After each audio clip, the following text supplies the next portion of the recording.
right, hello everyone. Thank you for joining us at this early morning here for the MPG Primer. So I'm Geraldine Van der Auwera. You don't have to try to pronounce my last name. This primer is going to be about sequence data handling and variant calling. We're going to talk about how we handle whole genome and exome data for the purpose of variant calling. Okay, and I'll talk about several aspects, a few aspects of the data, how we process the data, how we handle the data. I'll also talk about the main variant calling pipelines that we have. Okay, feel free to interrupt me with questions at any point during my presentation. All right, the goal here, what we're trying to do is discover variants relative to a reference genome. When we talk about variants, we mean genetic changes that are relative to a reference genome. We do everything relative to a reference because that gives us a common framework so that we can compare everybody's genomic variation in the same comparable way. So we're going to look at two main types of variation. There's the germline variation, which is inherited through the germline. And then there's somatic variation, which is typically something we look at in the context of cancer. That's the variation that arises in the course of your life. But there are other forms of somatic variation that are not related to cancer. We just kind of focus on that because it's a primary area of research for us. Okay. The reference genome itself is a standardized genomic sequence that is assembled from many people's genomes. So it's not one person's genome in particular. Although I will say that historically, the people's genomes that went into developing the reference tended to be from a fairly homogeneous background, mostly white European ancestry. So there's been a lot of effort in the recent years, recent decade, to improve the reference and its representativeness by integrating haplotypes from populations that were underrepresented. And that is always a work in progress. I'm going to focus on humans, but a lot of what I say applies also to other organisms. Now, if you are working with other organisms, many model organisms at this point have a fully assembled reference genome available. But many still do not. And if you do not have a reference, you're going to have a very hard time. And your first step really should be to make a reference and be a hero to your field. Okay? All right.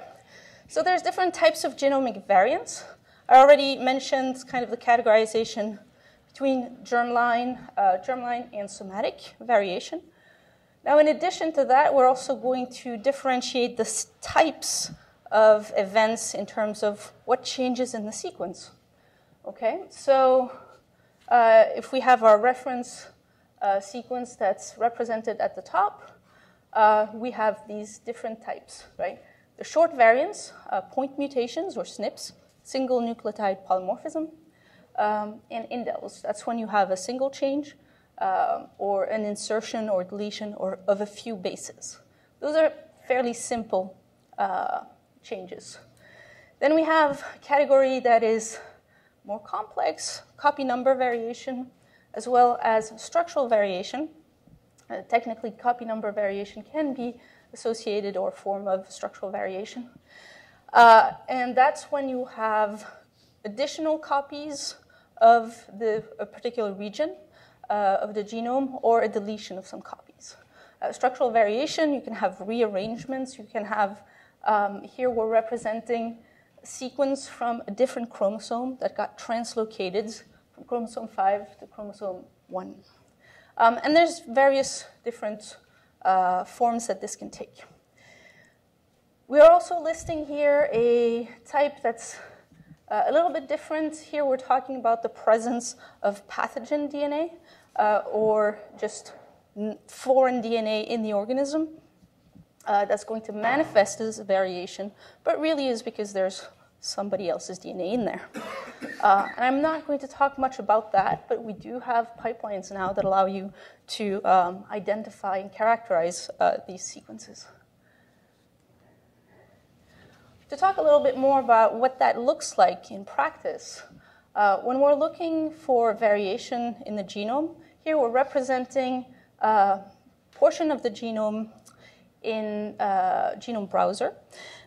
Specifically, we're using IGV, Integrated Genome Viewer, which was originally developed here at the Broad by Jim Robinson.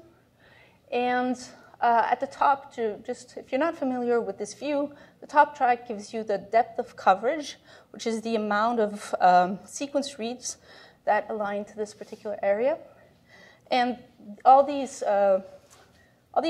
gray bars here represent individual sequence reads.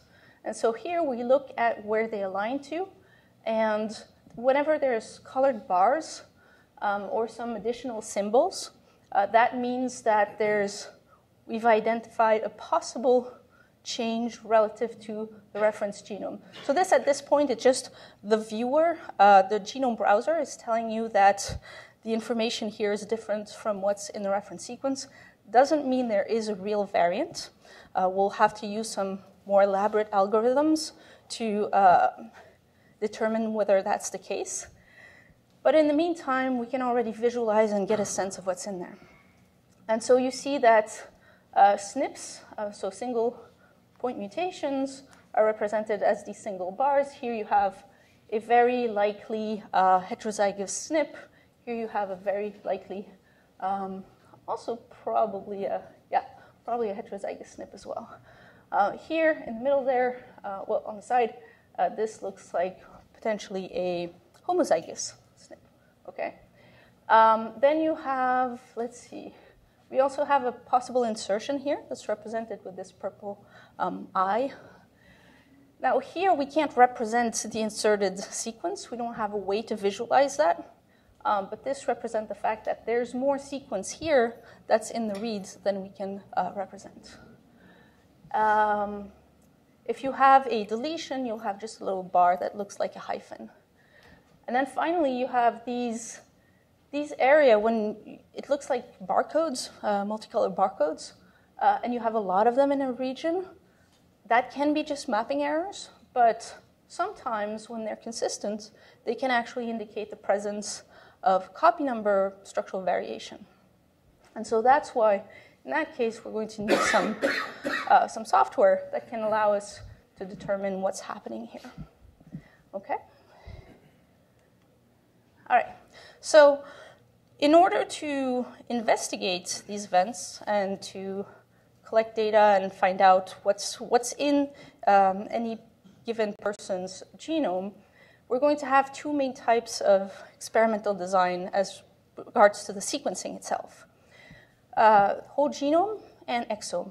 I'm not really going to talk about gene panels, but mainly I want to differentiate whole genome and exome.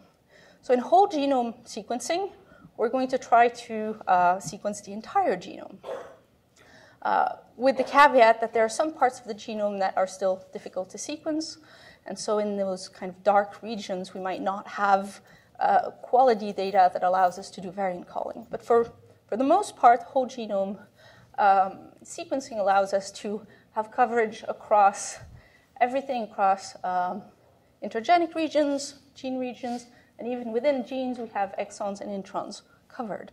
And so that gives us a lot of information based on which we can actually do the variant calling. In contrast, and here we're representing variants, potential variants with these stars. In contrast, when we're looking at exome sequencing, that gives us a lot less information. And the sequence data is focused on specifically the exon segments of genes.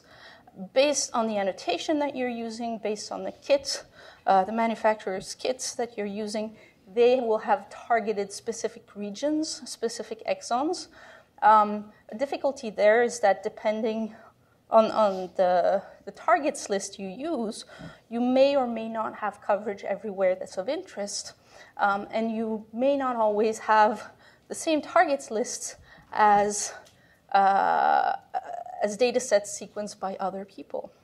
And so when you're trying to compare exome sequences across groups, across institutions, that can get a little bit difficult. So that's one reason exome can be a little harder to work with, because there's that kind of heterogeneity in terms of what data is included in an exome. In addition to that, exome sequencing produces various types of technical bias that will confound the variant calling in several levels. And that's why, from strictly the point of view of variant calling, we prefer to work with whole genome, sorry. So we do prefer to work with whole genome. The kind of downside, it's a little more expensive, although costs have really fallen in recent years. It also generates a ton more data. You have 100 times more data in your whole genome, and so you have to have a plan to deal with that. That's one of the things we do, is figure out ways to handle that amount of data in a sane way. Okay? So those are the main two differences. And the way that looks in practice, this is your whole genome data on top. And you can see you have that kind of distant mountain range effect. If you're looking at the coverage track, just across the entire viewport that we're looking at here, we just have coverage everywhere, and it's fairly even. In contrast, here we have one exome target, which is clustered around a particular exon of a gene. And we see this very typical kind of solitary mountain effect. It's kind of like your volcanic mountain in the middle of the ocean.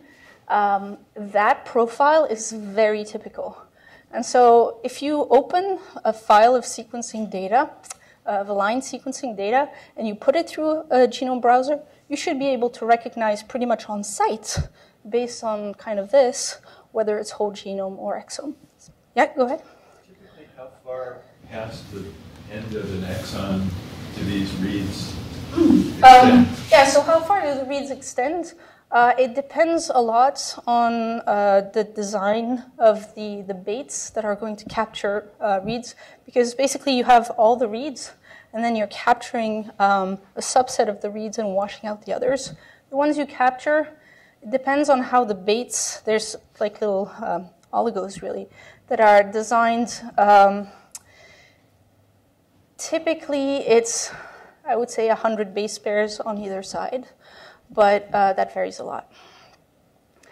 And also because people use different annotations in some cases as a basis. That's why you can have difference, sometimes important differences in the amount of coverage that you get for certain exons. Okay? All right, so that's what we have to work with. You can see that there's a lot of different little bars that don't really add up to consistent signal. There's a lot of errors that happen in the sequencing process. And so what we need to do is have software, have algorithms that are going to identify when we have something that's likely to be real versus artifacts. Okay? The main software package we use for that is called GATK, for Genome Analysis Toolkit. And the team that develops the GATK, which used to be part of MPG, but it was used to nucleate a new organization within the Broad that's called the Data Sciences Platform. They're responsible for developing variant calling pipelines for the Broad, and they also make them available to the research community in general. It's open source software. And right now we have 5 main variant calling pipelines. 3 in blue that are production worthy, so they've been thoroughly validated, and they're used in production, including in the Broad's genomics platform. And then there's a couple of pipelines that are actively being worked on, germline CNV and germline structural variation. But the goal is to have fully productionized workflows for calling variants of all the major classes both for germline and somatic context. Okay? These workflows are called the best practices workflows. They include other software beside GATK, but GATK is kind of the main recognizable toolkit. I have an appendix at the end of the slide deck, which will be shared, that lists the other tools like Picard, IGV, and so on, BWA, that you can get for pointers if you're interested in knowing what else is in there. But I'm mainly going to focus on the pipelines and the logic of the workflows and the logic of the analysis for each of the major types of variant calling workflows.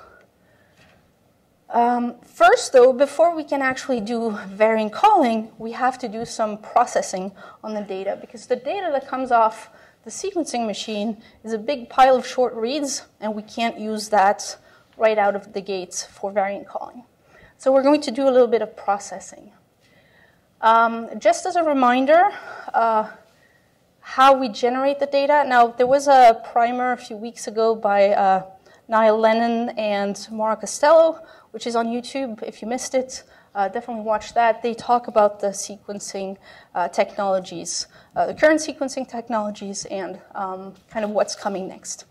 But I just want to give a little reminder so that we're on the same page. When we're talking about sequencing data, where does it come from? Well, typically you get some kind of biological sample from your study participants or organism of choice. You're going to extract DNA or RNA and then convert it by RT-PCR to complementary DNA if you're doing classic RNA-seq. There's a lot of variation. There's specific ways of preparing this, of doing this. But the commonality is that you're generating short fragments, double-stranded of DNA, and you're going to do some preparation steps, binding, adapters, barcoding, and things like that, that allow you to recognize where the sequence came from once you've sequenced it. So that first step is called library preparation, and that produces a library of DNA for your sample. Okay. Then we sequence the library. Here we're showing a classic Illumina flow cell with 8 lanes. We're going to put some aliquots of the library in the lanes. Sequence, the machine does it magic. Again, I refer you to Niall and Maura's excellent primer on how that works. And the result is you get an enormous pile of short reads. So what do you do with that? Well, first, before doing anything with it, it's useful to understand what's in it, what is actually in the sequence data that we produce. The main 3 types of information are the sequence name, which can be generated differently depending on machines and center and so on. There's some information in there that can be machine useful, but not generally human useful, you know what I mean? So we're mostly going to ignore that for the purposes of this talk. More importantly, the sequence itself, that is kind of the main thing we're looking for. So we have a string of letters, the 4 main ones that we all know, that represents that particular short read of DNA. And then finally, for each of these base calls, so each one of these is called base call, we have one symbol that represents the quality of that base call. This is encoded in a couple layers of code. It's using ASCII, which is a computer code to represent a numerical value by a single character. And the goal is that we can have a number that is attached here, but because it's a single character, we have a one-to-one correspondence. And that's then easy for the machine to parse without a lot of difficulty. Not to get too bogged down into the technical details, but it's useful to understand what that means, what that represents. Because these quality scores are super important. The quality scores are describing the confidence of the machine in its own decision. When it's evaluated that a particular call is an A, it's giving you how confident it was that it's made the right call. And so if you have a Fred scale value of 20, Q20, you have a handy little equation that translates to the machine was 99% confident. And it's a 1% error rate. So that might seem pretty good if you get 99% on a test score. That feels pretty good. For the machine, that's not great because it's sequencing millions, billions of these things. And so there's a ton of errors that sneak through. So having a really good handle on what the errors are is really important. Because that is going to be part of the variant calling process. We're going to use that confidence score, okay? So that's why we care about confidence scores. Okay, so at this point you have that raw data, and you need to process it to make it suitable for analysis. There's a few different steps. Mainly, you're going to need to map the individual reads to the reference. That gives you what we call a BAM file. BAM or SAM file. We'll talk about that in a minute. Then we're going to do something that's called marking duplicates. Then we're calibrating those base quality scores that I just emphasized. And these different steps are going to produce a file of data that is ready for analysis. Okay. And the whole point of this, aside from the mapping, which is obviously we just need to know which area of the genome this read informs us about, all the rest is really about compensating for technical errors to make sure that we don't over or underestimate the evidence for variation later in the analysis. Okay, so the first step, mapping. We have this big pile of reads, and we need to know where they belong in the genome. And so we are going to do some mapping and alignment. The difference I'm making here is mapping, like you have a very long sequence, the genome, and you have a very short sequence, the read, and you need to know where that little sequence belongs against the big sequence. Call that mapping. That's a global alignment problem. Then you have the alignment part, which is the local alignment part, where you need to know, once you've determined, okay, this read maps roughly here, I need to do an exact base-by-base alignment. Okay, so that's why I'm making a slight difference. But in general, people will refer to this as either mapping or genome alignment. So this, and I'm not going to go into the algorithms themselves, but this is going to produce a file where I have mapping information. And it looks like this. This is how it's structured. So in my SAM file or BAM file, so that stands for sequence alignment map or binary alignment map. The BAM is just a compressed version. If you've heard of CRAM, that's the same information that's compressed in a different way. All right. And yes, so the information is structured in this way. If we look at it, what did we have before? We had the read name, the read sequence, and the quality scores. These are all pieces of information we already had from the sequencer. Now what we've added through alignment is that we have the position where it maps, where it starts mapping. It has a quality score, which, again, we're really big into quality scores. We want to know how confident we are that the mapping is correct. We have a cigar string, which I do not have a slide on in this deck, but basically this stands for concise idiosyncratic genome alignment something. I forgot the R. Somebody really wanted it to spell cigar. And basically, representation. Basically, this represents the structure of the alignment, not the content, not the base content, but the structure. So it's telling you there's 23 positions that match, and then I have 6. Well, here I have an N, which is not very common. It's an RNA-seq thing. That means there's a gap due to a splice junction. And then I have 10 more mapping. But here I could include mismatches or insertions and deletions. And that's how I represent how my read maps to my genome sequence. Okay, so I've added that. And I've also added mate information. I didn't talk about this explicitly, but nowadays we mostly use pairs, pairs of reads. Okay, so when we're sequencing the DNA fragments, we're sequencing from both ends. And so we get pairs of reads, and we know that they're pairs because it's actually in their name.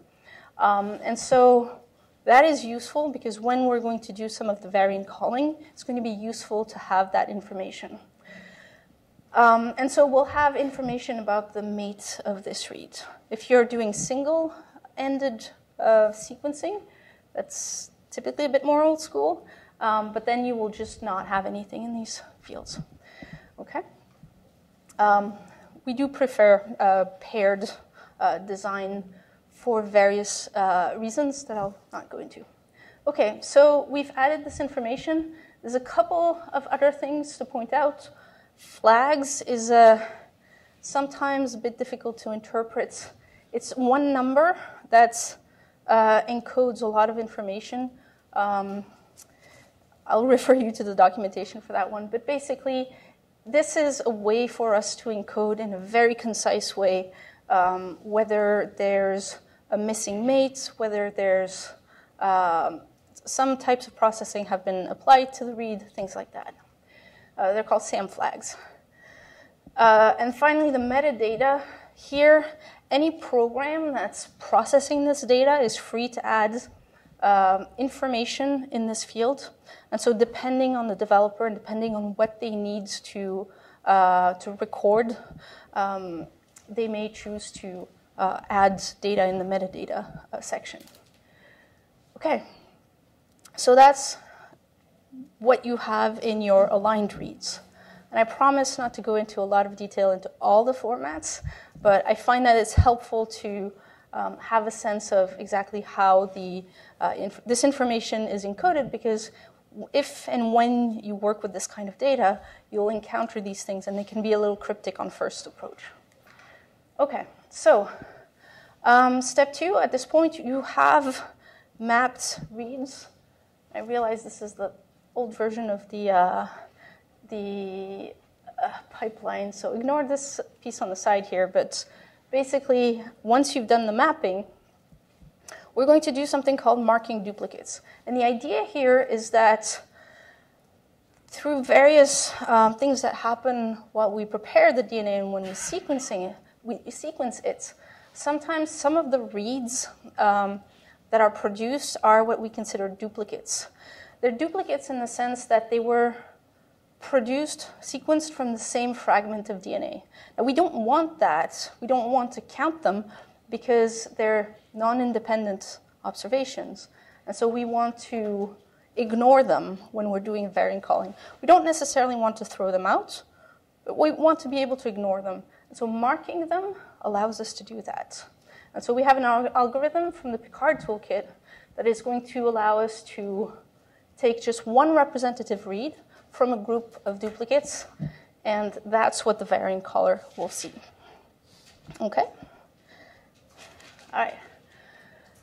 Then there's one more pre-processing step. It's called base recalibration. And at this point, we're going to, again, deal with technical issues in the data. I told you that the sequencer gives confidence scores to base calls. And the key point is that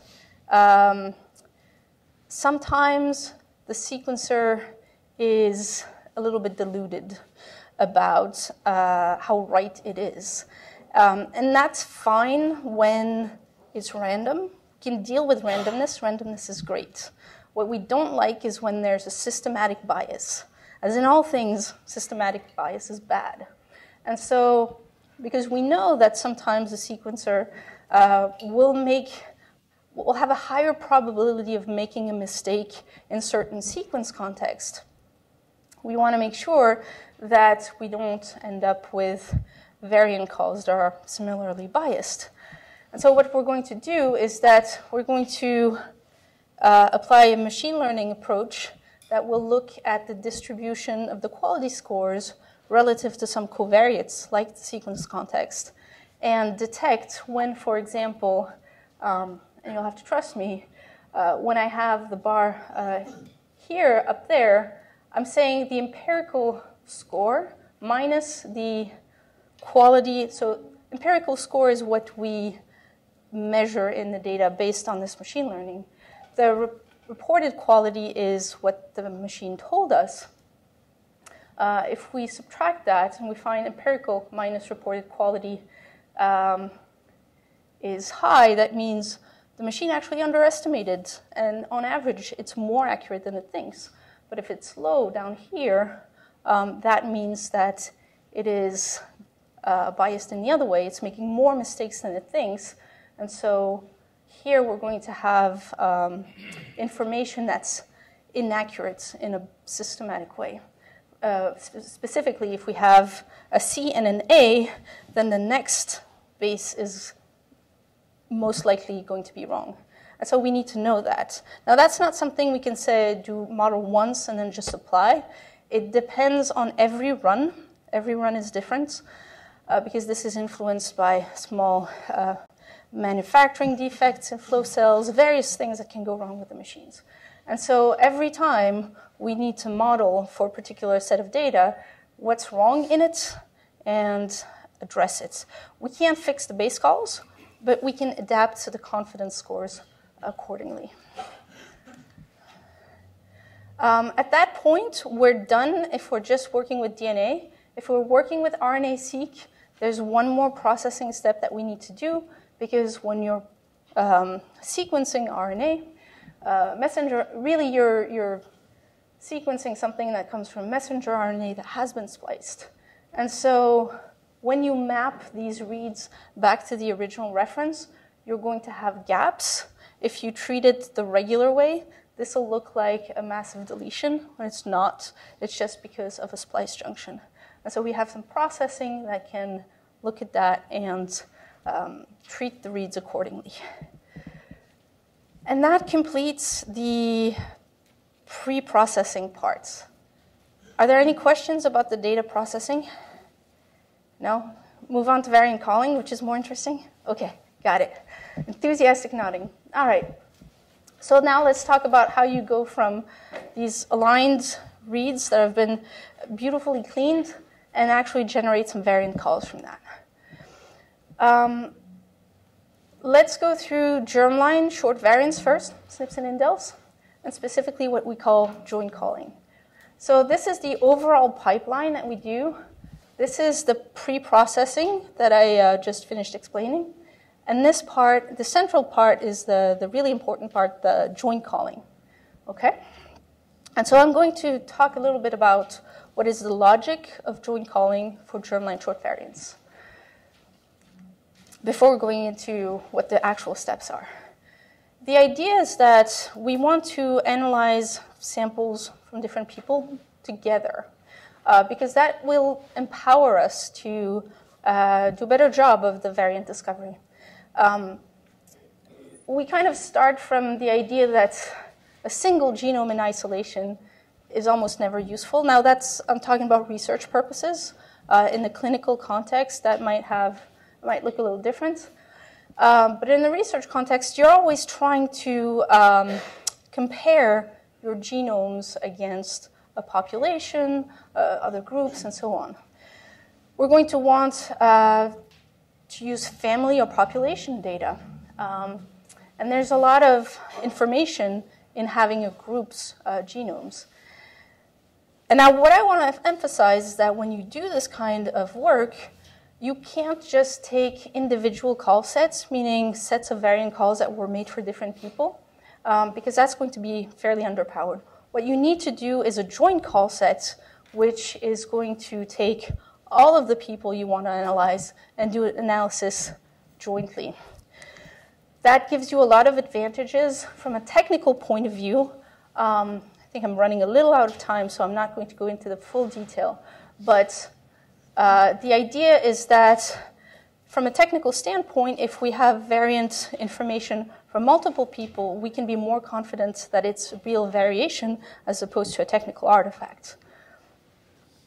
It's also very helpful because it gives us more information. Traditional variant calling, if we do it individually, if you look at these two cases, you would not get a variant call in either case.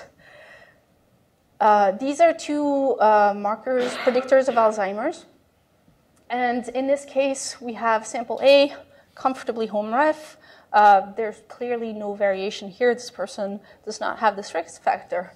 This person, we don't know. We can't say that confidently because for whatever reason, we don't have data in this area. And we want to be able to distinguish that. So joint calling is going to give us that.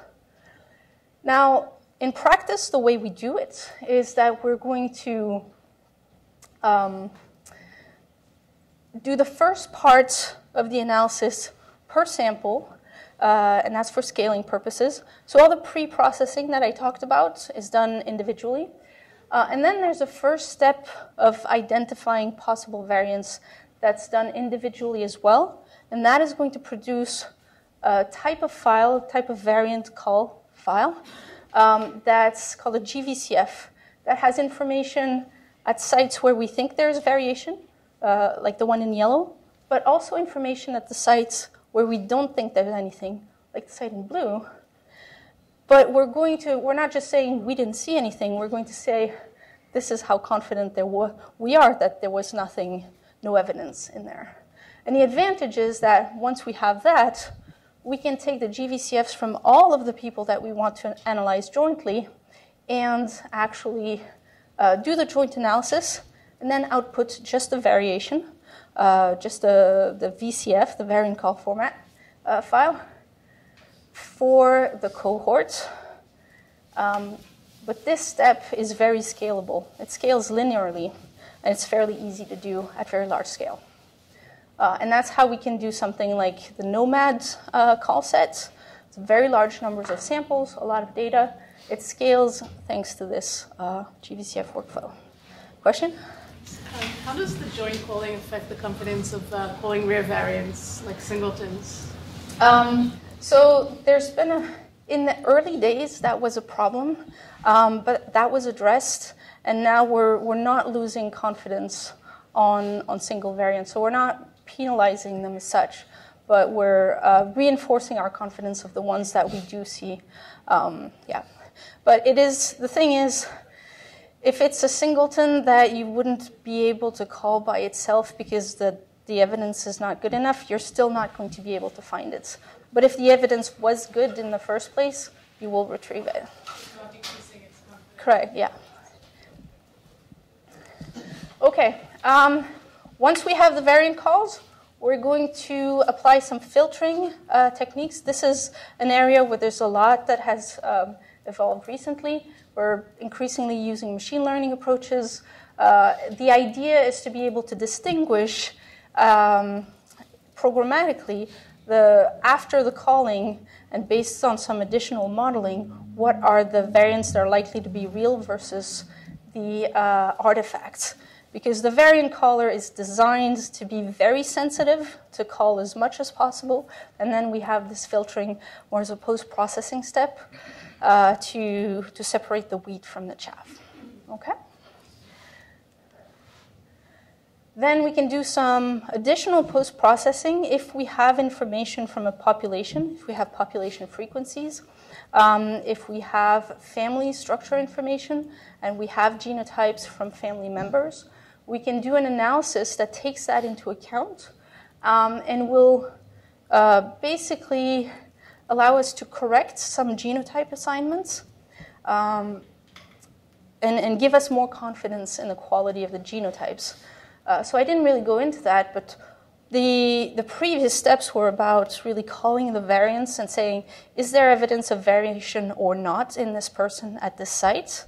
The genotype is saying very specifically, making the call of this person is heterozygous with these alleles.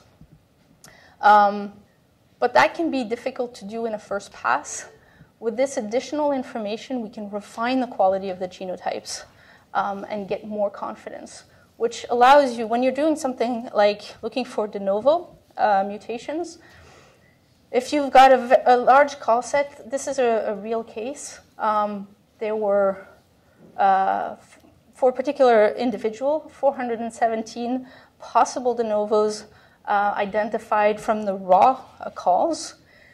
Then by doing the first step of taking that information in, they were able to narrow down the scope to just 17 actual likely de novos that were more likely to be real, and then further whittled it down to 8 high confidence de novo variants, which then that number you can verify in the lab, 417 not so much. And so the idea is to really be more precise and focus the additional investigation on leads that are more promising. Okay. And finally, there's additional downstream analysis that you can do, including predicting functional effects of the variants. And that is something that is increasingly included in the variant calling pipelines, though it is also a bit of a downstream project-dependent thing as well. Okay? So that covers germline short variants. That is the main pipeline that we have. Now I'm going to give you a quick overview of the other types of variant calling, with a bit less detail, but just so you have a sense of what's out there and what's feasible. Somatic short variants. The challenge here is that when you have, and specifically in the context of cancer, when you have a tumor that's growing, there's a lot that's happening. There's different cell lineages that are involving its evolution within a little microcosm. And so the problem for us, from the point of view of calling variants, is that you don't have just the usual technical noise and difficulty. You also have problems of the tissue is heterogeneous. There's contamination between unaffected cells and cancer cells and so on. And so we have a number of additional steps, approaches to do to tease aside those effects and produce confident variant calls. The main 2 types of controls we can use in this context, using matched normal, so if we have tissue from the individual but from healthy tissue, and having a panel of normals, which is just sequence from other people.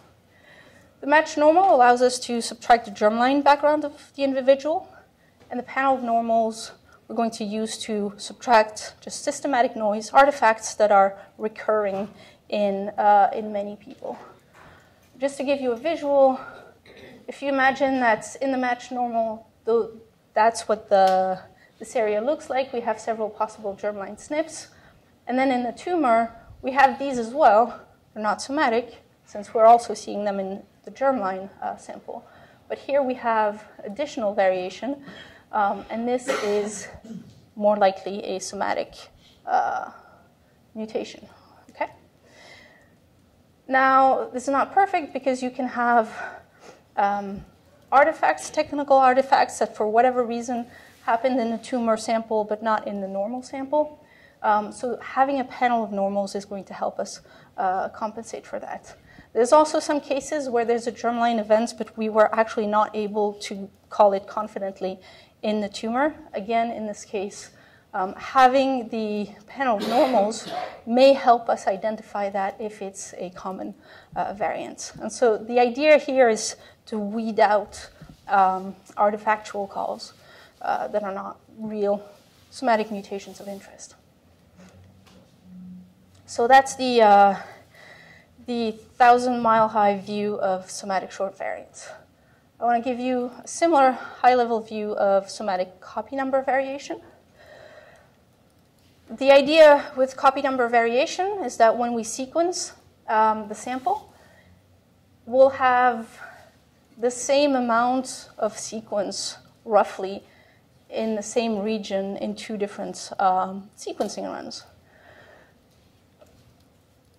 But in the tumor, if we've got a region where we have an amplification, we'll have more coverage. Just as a byproduct of how the sequencing is done, we'll have more coverage in this area because there's more substrate from which we're sequencing.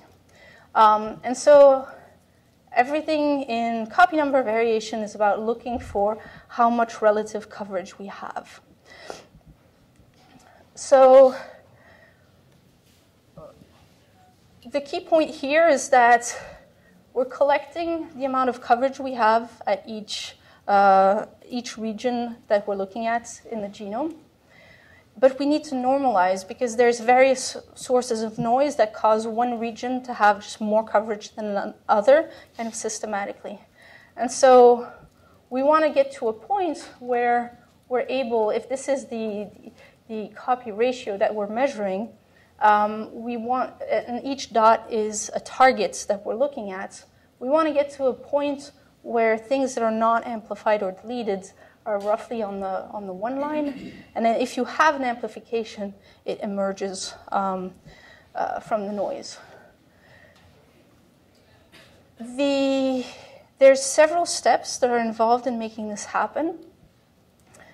To go from the raw coverage where you can't say really with any kind of confidence whether there's any amplification or deletion based on this information. But as we go through these steps of normalization, you can see that we can really tighten the spread and get to a point where we can identify these jumps in amount of coverage with a fairly good amount of confidence. Upcoming methods, stay with me for a couple more minutes. We're working on germline copy number variation. Specifically, some of the challenges around very short germline events, copy number events in exomes.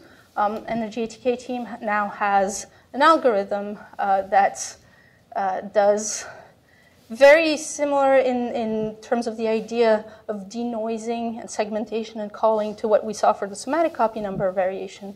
But it all does it in one step, which is nice. Because you run it once and then you get the results. This is still in development, but you can, if you're interested, you can contact us online. Now, germline structural variation, there's a lot more complexity because there's a lot more different types of events that we're looking for. In this context, there's several sources of information we're looking for. We're looking at there'll be deviations in the size of the DNA fragments, the insert size. They're calculated based on read pairs. Remember, I talked about read pairs earlier. This is where they really come in handy. Because if there's, your insert sizes are larger or smaller than expected, that means something was gained or lost somewhere. Fluctuations in coverage, also very informative in this context. And split reads, when one read starts on chromosome 1 and stops on chromosome 5, there's something funky going on. And so that is often evidence of translocations or things like that. And so the idea here is to take all three types of signal into account in order to produce structural variation calls. And that is something under very active development. There is a pipeline available if you want to kick the tires, but it's still working on it. So that kind of gives you an overview of the different types of variant calling pipelines that we have. In practice, you can use these pipelines at any time. They are all available in GitHub. They're open source, so feel free to grab them and use them. They're written in something called WDL. I'm not going to go into detail. We have another primer that's going to be scheduled for in 2 weeks, the last week of the year. If you don't make it that week, we'll forgive you. It will be on YouTube. Robert Jofsky on my team will give a primer that will cover pipelining, including what is WDL, how to use it, and what its advantages are. Okay, I'm just going to finish on this, just to tell you that within the data sciences platform, we do a lot of things, including developing these pipelines, but also building infrastructure that makes it easy to run them without having to worry about the computational side of things, the actual computer side of things. We have an application, web application, that's called FireCloud. That works on Google Cloud, that is available to all of you. And that will be a big part of Robert's talk in 2 weeks. The basic idea is it allows you to interact through a web application or through APIs, if you're that type, with a system that allows you to run all of these pipelines on Google Cloud without having to worry about resourcing and machine types and memory or any of that stuff. Okay? And with that, are there any questions in the last 3 minutes? No? Comments? Requests? You just want to thank you. All right, you can go have breakfast now. Thank you very much for your attention.